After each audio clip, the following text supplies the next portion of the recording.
जय हिंद दोस्तों।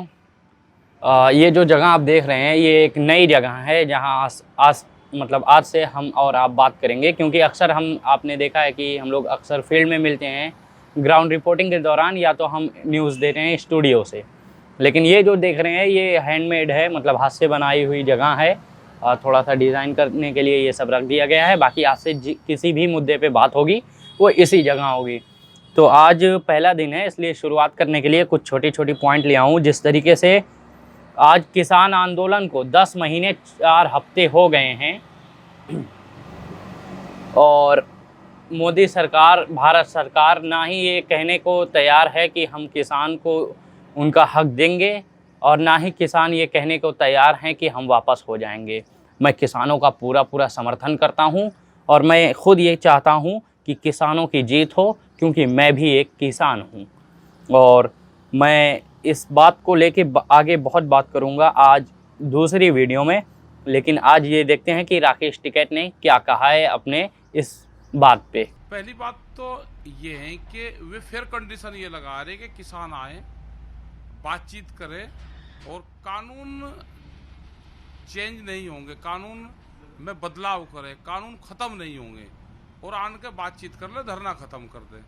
तो जो 8 महीने से किसान बैठे, कोई ऐसे ही नहीं बैठे कि सरकार इसको एडवाइजर देगी, एडवाइजरी बोर्ड की मेंबर है और किसान को जो कुछ कहेगी उसके डायरेक्शन पे किसान चलेगा, ऐसा नहीं है।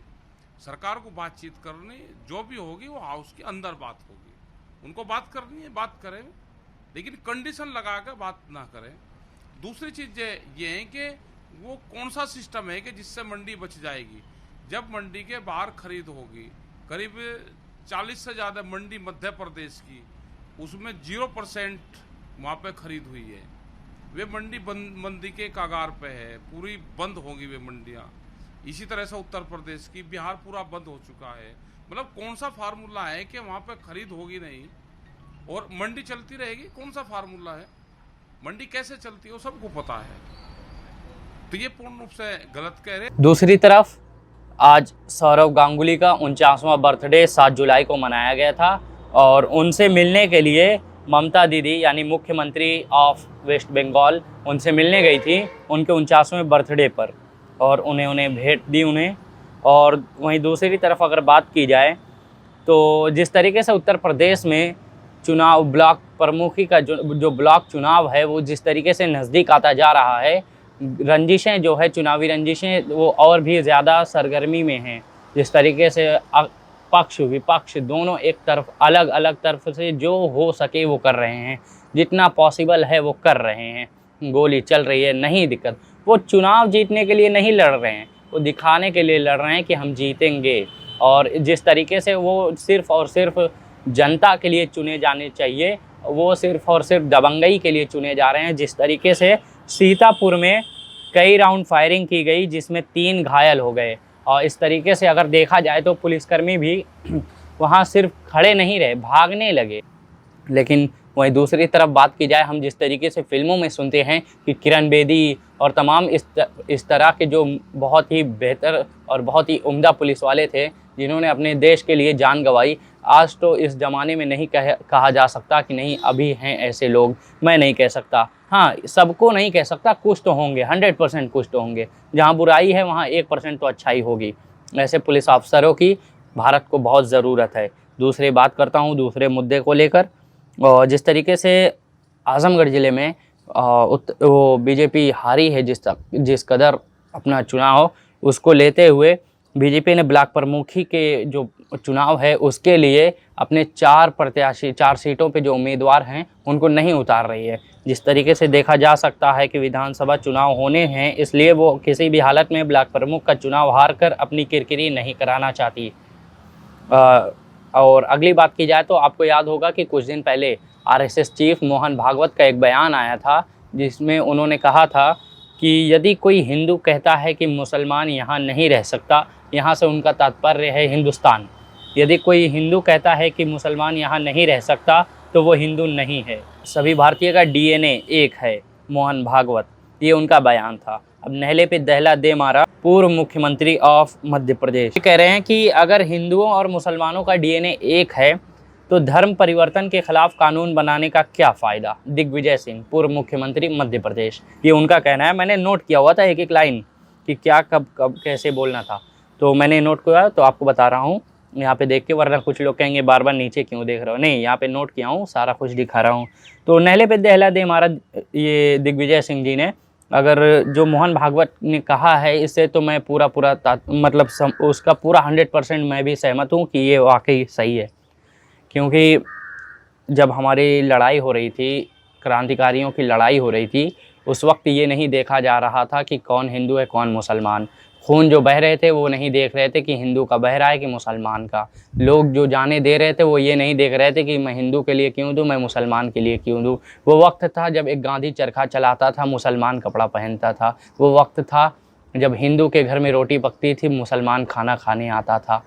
वो दिन मुझे चाहिए ज़रूर, और मैं आशा करता हूँ कि मैं वो दिन ला के रहूँगा, हम वो दिन ला के रहेंगे।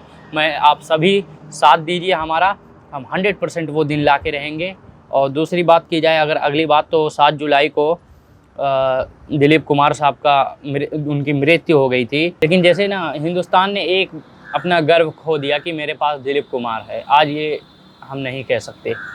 बहरहाल कहा तो ये भी जा सकता है कि हिंदुस्तान की ही शख्सियत थी वो। और मैं उनके बारे में शुरुआत करता हूँ। नाम उनका मोहम्मद यूसुफ खान दिलीप कुमार था। दिलीप कुमार उनका नाम था, और जन्म उनका जो था 11 दिसंबर 1922 पेशावर में, ये पेशावर पाकिस्तान में है, पेशावर पाकिस्तान में हुआ था।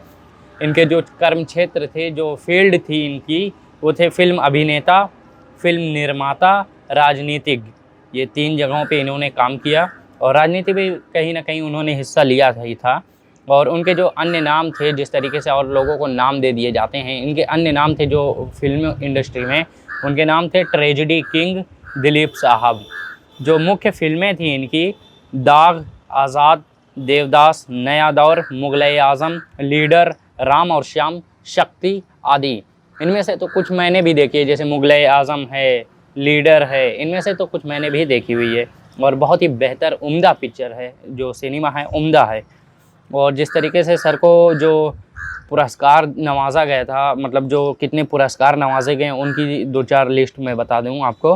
पद्म भूषण, पद्म विभूषण, दादा साहेब फाल्के पुरस्कार और निशानाए इम्तियाज़, ये कुछ पुरस्कार थे जो सर को मिले थे।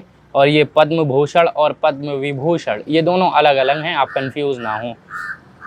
और अन्य जानकारी हम देते हैं आपको। शायद आप में से कुछ ही लोगों को पता होगा कि दिलीप कुमार साहब अच्छे पटकथा लेखक भी थे, और अपनी इस प्रतिभा का प्रदर्शन उन्होंने फिल्म जो आई थी उनकी लीडर, उसमें ये मतलब उनका ये आया था सामने कि वो अच्छे पटकथा लेखक भी हैं।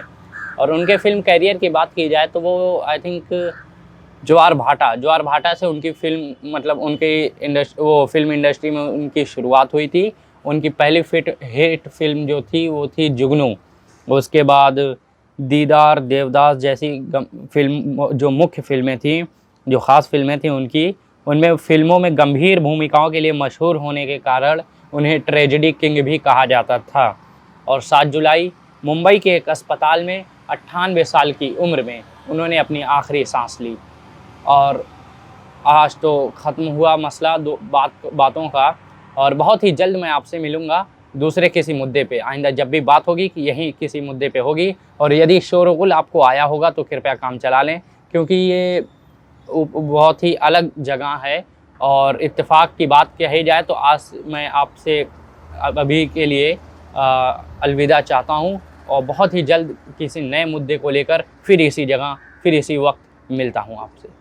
तब तक के लिए आप देखते रहिए जिया न्यूज़। अगर वीडियो अच्छी लगी तो सब्सक्राइब करें जिया न्यूज़ और बेल आइकॉन दबाना ना भूले। अगर आप हमारी वीडियो फेसबुक पर देख रहे हैं तो तुरंत लाइक करें हमारे फेसबुक पेज को।